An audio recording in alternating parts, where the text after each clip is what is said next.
Chers téléspectateurs, bonsoir et bienvenue dans cette nouvelle édition. À la une de l'actualité, les litiges fonciers sont courants à Madagascar et constituent la plupart des dossiers dans les tribunaux. Étant donné leur nombre, ces derniers n'arrivent donc plus à gérer les dossiers. Le développement passe aussi par la sécurisation foncière. Le président de la République l'a soutenu hier lors du Conseil des ministres. Ainsi, selon lui, il est urgent d'améliorer le secteur foncier et le système judiciaire. Judical Ranjanirin. Pour l'année 2022, un tiers des litiges fonciers ont pu être réglés devant les tribunaux. Cependant, de plus en plus de litiges fonciers arrivent, ce qui provoque des troubles au niveau de la société. La corruption et l'abus de pouvoir sont parmi les raisons à cela, a martelé le président de la République hier lors du Conseil des ministres. Cependant, la terre est sacrée pour les Malagasy et la transparence dans la propriété foncière est aussi une garantie pour le développement et l'investissement. Le président a ainsi affirmé que tous les efforts doivent être faits pour améliorer le domaine de la gestion immobilière afin que des actions concrètes puissent être prises. Il s'agit notamment d'accélérer le règlement des litiges fonciers devant les tribunaux, d'assouplir les procédures et les stratégies appliquées aux litiges fonciers, tant au niveau du département foncier que devant les tribunaux, et d'encourager les résidents à suivre toutes les procédures afin de légaliser la terre qu'ils possèdent, qu'ils ont achetée ou qu'ils ont colonisée. Le président de la République a également indiqué que le nombre de comptoirs fonciers délivrant des certificats fonciers devrait être augmenté car il en existe encore que 561 à l'heure actuelle, alors qu'il reste 1695 arrondissements qui n'attendent que cette mise en place. En même temps, tous les responsables doivent être formés à la base, comme les Fouktagnes, afin qu'ils puissent prévenir autant que possible d'éventuels conflits fonciers entre les populations. En juin prochain, il y aura une conférence nationale sur le régime foncier pour trouver des solutions durables et pertinentes à tous les obstacles liés au régime foncier. Et fait divers à présent, 5 ans de prison ferme plus 27 milliards d'amendes. Tel a été le verdict de la Cour criminelle du pôle anticorruption ce matin concernant l'affaire Mbula-Radzona. Les autres transitaires condamnés avec lui ont écopé chacun d'1 an de prison avec sursis. Les détails. Fraude et infractions douanières, détournement de deniers publics, telles sont entre autres les accusations à l'encontre de Mbula-Radzona. Son procès a débuté mardi 24 mai au PAC et s'est poursuivi jusqu'à ce matin à 2 heures. Le verdict est tombé à 5h30, le condamnant à 5 ans de prison ferme et à une amende de 27 milliards 177 963 488 ariars. Par ailleurs, les autres transitaires ont chacun écopé d'1 an de prison avec sursis si les douaniers ont été acquittés. À titre de rappel, Mbula-Radzona a été détenu à Siafa depuis son arrestation le 13 février 2019. Il a été transféré à la nouvelle prison d'Immertsetousk à partir de fin mars 2022 pour des raisons médicales. Et puis la commune urbaine d'Antananarivo va procéder ce jour à l'essai du nouvel itinéraire sur l'axe reliant Anous à Analakeli. L'objectif est de résoudre la congestion pour ceux qui viennent du sud de la capitale selon les informations reçues. Judical Ranjanirin, Zaranjansu. Moins d'une semaine après la première modification, c'est-à-dire la mise en place du rond-point Indouane-Analakeli, la commune entre dans une deuxième phase de changement. Selon les constatations, le nouveau rond-point a eu un effet positif, mais a également suscité quelques points noirs. La prochaine mise à jour est donc définie. Le trafic va continuer à s'améliorer. Ainsi, pour rejoindre Analakeli depuis Anous, 2 choix sont possibles pour les usagers. Soit de prendre la rue Dr Azaf Njatanj à partir de l'institution Sainte-Famille, puis passer derrière Saint-Michel et passer devant Havana Resort, soit de tourner à droite et longer le lac Anous le long de la rue Mohamed V. Ils doivent ensuite contourner la stèle de la police au rond-point menant vers Mahamasn avant de revenir vers la rue Mohamed V. Les véhicules transportant et récupérant les élèves du collège Saint-Michel-Imparbé font également partie des causes des embouteillages. C'est pourquoi, dès demain, une voie spéciale leur sera ouverte dans le parc d'Antamparnadjin. Dans un tout autre sujet, Madagascar participe à la 7e conférence internationale dans le domaine de la prévention des catastrophes qui se tient à Bali, en Indonésie. Une attention particulière sera portée à l'échange d'expériences, à l'amélioration et à la modernisation du système d'alerte.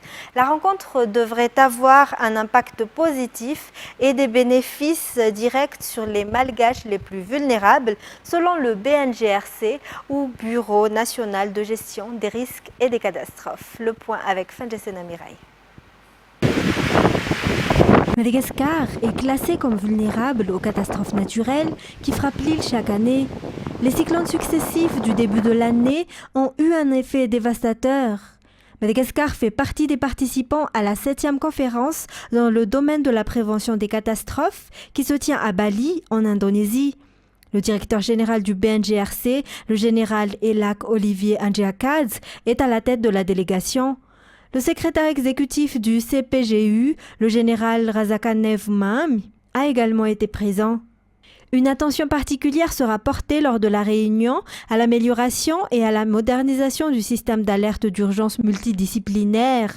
Le retard dans le traitement des accidents et dans la contribution à la réduction des risques également. L'on attend de cette rencontre différents accords de coopération pour améliorer et renforcer la gestion des catastrophes et des menaces à Madagascar, selon les explications. Et puis, la société civile a proposé des modifications sur l'avant-projet de loi pour la protection des défenseurs des droits de l'homme et des lanceurs d'alerte à Madagascar.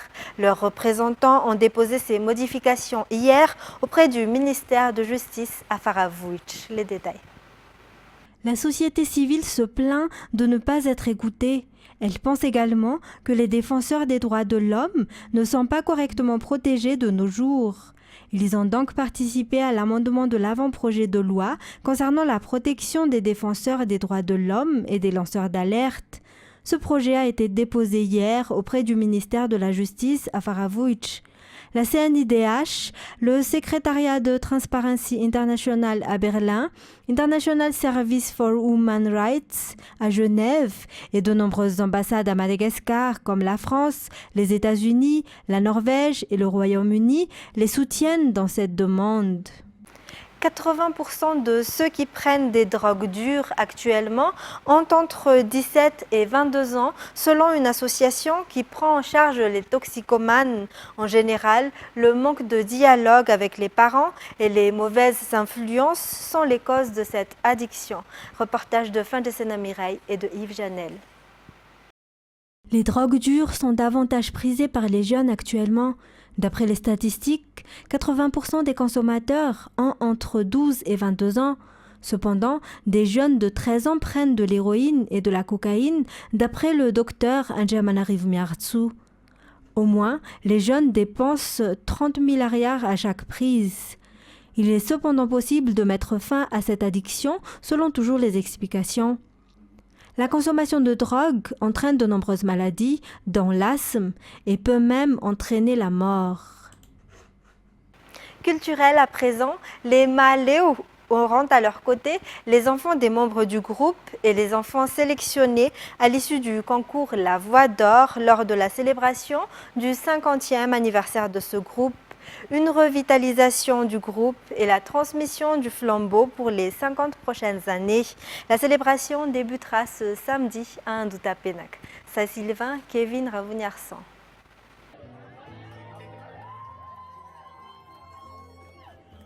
Durant ces dernières années, des membres du groupe Maléo se sont éteints successivement, mais malgré cela, le défi n'a pas changé pour les membres restants. Le groupe fêtera ses 50 ans. Dame et Bekut, les membres du groupe encore en vie, ont décidé de donner un nouveau souffle au groupe en faisant participer les enfants des membres. Les enfants sélectionnés à l'issue du concours La Voix d'Or organisé par Viva y participeront également. Pour les 50 prochaines années, le groupe ne se limitera pas au chant. Il fera également des expositions, mais aussi des débats concernant les paroles de leurs chansons, des textes pleins d'éducation, mais aussi lanceurs d'alerte. La célébration du 50e anniversaire du groupe débutera samedi au canal Olympia à Indutapenak. Voilà pour les actualités locales. On passe à présent aux actualités internationales. L'auteur de la tuerie à Uvalde mardi 24 mai était un adolescent de 18 ans en décrochage scolaire. Il a tué 19 enfants et 2 enseignants avant d'être abattu par la police. Un massacre qu'il avait annoncé par message privé sur Facebook. France 24. L'auteur de la fusillade, le voici, Salvador Ramos. Il a été tué sur place. Le meurtrier s'en était pris juste avant à sa grand-mère en lui tirant dessus, avant de poster cette photo d'arme à feu sur les réseaux sociaux. Le profil du tireur se dessine, mais ses motivations restent encore inconnues. Le tireur avait 18 ans et était vraisemblablement un lycéen en décrochage scolaire. La police n'a pas encore identifié d'antécédents judiciaires. Elle doit encore déterminer si le tireur a eu un parcours de mineur délinquant. À ma connaissance, il n'avait pas de problèmes mentaux connus. En pleine conférence de presse, le gouverneur républicain est interrompu par un opposant démocrate qui l'accuse d'être responsable de la tragédie. Vous dites que cela n'était pas prévisible. C'était complètement prévisible à partir du moment où vous avez décidé de ne rien faire.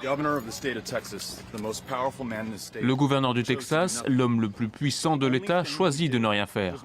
Il a juste simplifié le port d'armes en public. Il dit que ce drame n'était pas prévisible. Mais il l'était complètement. Et je prédis qu'il y en aura d'autres.